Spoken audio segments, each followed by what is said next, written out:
Me da mucho gusto que esta noche esté Nachely Ramírez Hernández, titular de la Comisión de Derechos Humanos de la Ciudad de México, en este espacio. Gracias, Nachely, por estar. Muy buenas noches, ¿cómo estás? No, un placer. Muy buenas noches, Javier. Cuéntame cómo recibiste la oficina, qué tal de papeles abultados en el escritorio, cómo te recibieron. Cuéntanos, Nachely. No, pues fíjate que estaba bastante limpio, de hecho lo dejaron limpio, no hay ningún papel encima.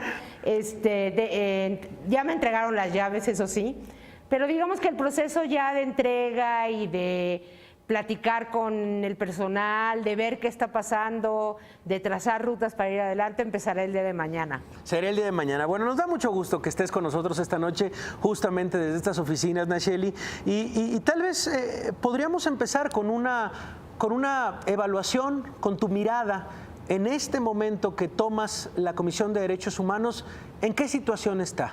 ¿Cuál sería el análisis que harías de estos últimos años, tal vez de lo que hizo Perla Gómez? ¿Cómo la recibes en este momento?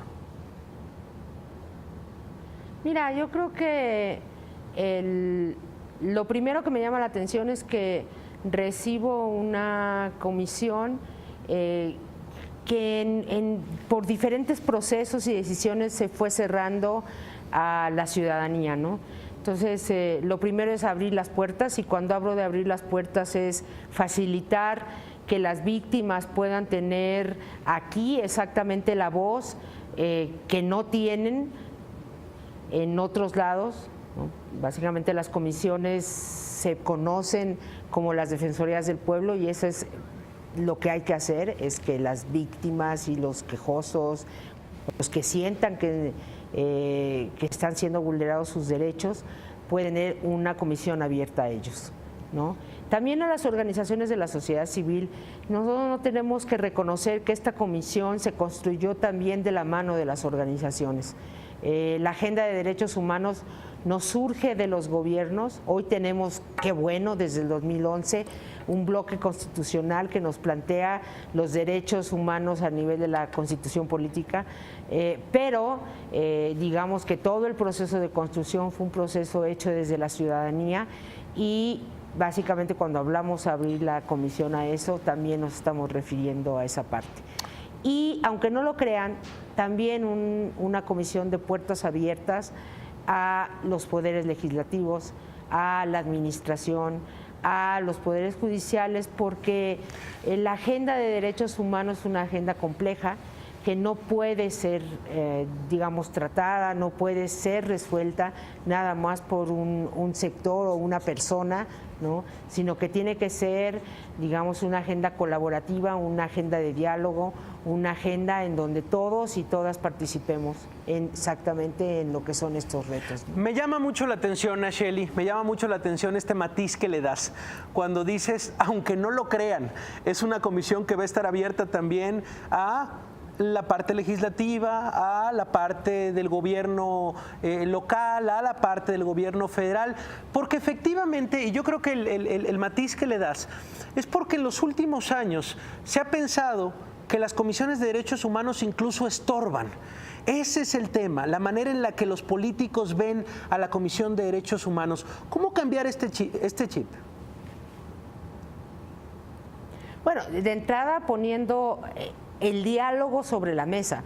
Yo creo que eso es la parte, digamos, más metodológica, es cómo sientas, cómo eres dialogante, cómo puedes, y como principio fundamental planteas que la palabra, la comunicación y el llegar a acuerdos y consensos es algo importante, no nada más para una Comisión de Derechos Humanos y las contrapartes, sino también para crecer como país y para crecer como ciudad. Entonces, digamos, esa es una parte como metodológica, ¿no? Que tiene que ver con cómo acercar. La otra es que de repente se nos olvida que las comisiones no nada más son comisiones de defensa, que lo son, ¿no? Pero también son comisiones de promoción, ¿no? Y cuando hablamos de promoción de derechos humanos, hablamos desde el que vayamos generando más consenso, más ciudadanía que comprenda qué son los derechos humanos porque a todos nos competen y nos sirven como un marco de protección y de defensa y de garantía de nuestra dignidad, pero también los servidores públicos. Hoy no encuentras, básicamente por las modificaciones constitucionales del 2011 y también las que competen a esta ciudad, en donde tenemos una constitución de avanzada, una constitución que se forja desde la Carta de Derechos, el cómo acercas a la gente a esta parte, claro, esta parte de promoción, en donde la gente, pero también los servidores públicos, ¿no? Claro. ¿Cuál es la radiografía que identificas en la Ciudad de México? ¿En qué temas vas a pisar el acelerador? ¿Cuáles temas tú has estudiado, tienes claro que son los temas urgentes a atender de derechos humanos en la Ciudad de México? Bueno, el primero básicamente es cómo te subes a la parte de la reconstrucción, ¿no? Es una parte importante, es una parte en donde la comisión tiene que estar atenta y observando las acciones, pero también tiene que estar acompañando las acciones, ¿no? Claro. ¿Qué quiero decir con esto? Tú no puedes tener exactamente en esta lógica una comisión que nada más observe lo que los otros hacen mal, bien o regular, ¿no? Sino que tienes que tener una comisión que esté trabajando junto a la gente, que esté trabajando igual junto a las instancias que tienen que dar respuesta para que ésta sea oportuna, sea clara, sea transparente, y pues eso es lo que digamos que es un tren que hay que subirse y ya está. Okay. La otra parte tiene que ver con básicamente como tres grandes ejes. Uno es la violencia y la seguridad, ¿no?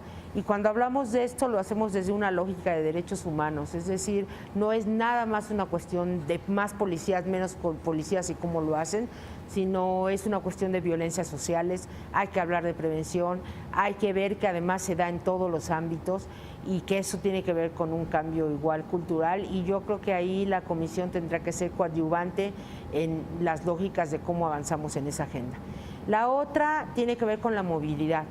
Y cuando hablo de la movilidad no hablo nada más de lo que nos afectan a la mayoría de los, o casi la totalidad de los capitalinos, que tiene que ver con cuánto tiempo utilizamos en transportarnos. Muchos, hay que acordarse que aquí hablamos no nada más de los 8 millones que viven en la ciudad, sino los 20 millones en su conjunto de la zona conurbada que transitan igual por, claro, por la ciudad, ¿no? Entonces, exacto, entonces los asuntos de movilidad son de gran importancia en esta lógica, el acompañamiento como una agenda de derechos, pero también el poder recuperar y el poder volver a centrar a la Ciudad de México como una ciudad santuario.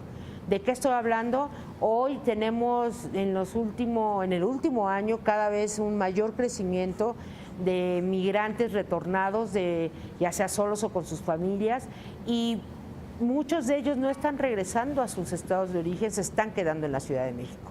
Entonces, y no nada más los retornados de nosotros, sino también el proceso de cierre de fronteras agudizado, que hoy tenemos cada vez más solicitantes de asilo o no solicitantes de asilo que vienen de Honduras, que vienen de Guatemala, que vienen de El Salvador. Y pues bueno, tendríamos que caminar esa lógica que tiene que ver con los derechos de las personas migrantes en tránsito, en destino, y mexicanas o no mexicanas. Y la tercera elemento es, esta ciudad había sido hasta hace poco tiempo ícono también en proteger a defensores de derechos humanos y proteger a periodistas. Y creo que también esa es una agenda como que vamos a trazar y a trabajar muy fuertemente. Y finalmente, sí, el cómo, ahora sí que cómo mascamos esto que se llama el derecho a la ciudad, que se tiene que hacer en lo colectivo para ver qué quiere decir esto, qué nos impacta desde, no a los teóricos, sino qué nos impacta a todos los ciudadanos de a pie, esto de qué implica el derecho a la ciudad. Pues muy interesantes estas directrices, la violencia y la seguridad, la movilidad, recuperar el significado de la Ciudad de México como ciudad santuario, ícono de protección a defensores de derechos humanos, a periodistas. Bueno, pues hay una claridad de directrices, cosa que se agradece a Nacheli Ramírez Hernández. ¿Qué tal el diálogo con el jefe de gobierno Miguel Ángel Mancera? ¿Cómo van esos puentes? ¿Cómo calificarías justamente esta relación? Vamos a...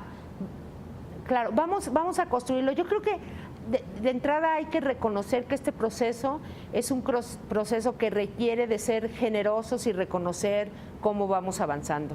Es decir, a ver, lo que pasó hoy en la Asamblea Legislativa, no porque me eligieran a mí, sino en la lógica de cómo finalmente, digamos, quien surge y quien se coloca ahorita aquí en esta silla es alguien que viene de la sociedad civil con el respaldo de la sociedad civil, y eso es, digamos, aplaudible para la ciudad, pero también tendría que ser un ejemplo para el país. Hoy que hablamos tanto de qué es la ciudadanía, cómo se incorpora, creo que aquí se tomó una decisión que rebasa la lógica de los cuates y las cuotas, ¿no? Sí. Y eso es importante como reconocerlo. En ese sentido, también reconocer de parte del jefe de gobierno que pues respetó la autonomía de la Asamblea Legislativa y, digamos, dejó correr un proceso en donde hubo una escucha a las organizaciones, en donde se trabajó sobre Parlamento abierto, y eso tiene resultados como el que está. Yo creo que esa parte hay que visibilizarla y hay que ser generosos, porque creo que parte del asunto que tenemos es esta como disyuntiva de que si eres del gobierno o no eres del gobierno, y cuando estás, digamos, contrapunteado, no puedes llegar a acuerdos. Y yo creo que sí, yo creo que hay un acuerdo, y el acuerdo es que avancemos juntos y se reconoce, ¿no? Y con relación al jefe de gobierno, yo estaba leyendo hace poco, ahorita, un Twitter. Él aplaude la decisión, aplaude que se haya elegido a alguien y que esta Comisión de Derechos Humanos se regrese a la sociedad civil. Muy interesante plática, Nacheli. De verdad, será y ofrecemos, por supuesto, esta plataforma de comunicación, de micrófonos abiertos para la Comisión de Derechos Humanos de la Ciudad de México. Será importante contar con tu voz y ya veremos, por supuesto, el trabajo que es mucho a realizar en esta ciudad. Hagámoslo cotidiano, perdón por la cara, pero ha sido un día largo, ¿no? Pero hagámoslo cotidiano, claro que sí. Yo creo que parte importante es igual cómo los medios de comunicación, estos espacios sirven para platicar, para quizá tener resolución de dudas, porque tenemos aún una percepción, no nada más en la Ciudad de México, sino a nivel nacional, en donde la gente no llega a comprender realmente qué son los derechos humanos. Cotidianamente vemos acusaciones con relación a reducir estas comisiones como defensoras de criminales, y creo que ahí es donde también podemos hacer una alianza dialogante y colaborativa para avanzar en esta agenda. Espero que así sea. Nacheli Ramírez Hernández, nueva titular de la Comisión de Derechos Humanos de la Ciudad de México, gracias por estar esta noche por acá. Muy buenas noches, hasta luego, gracias a ustedes. Bueno, pues ahí está, desde su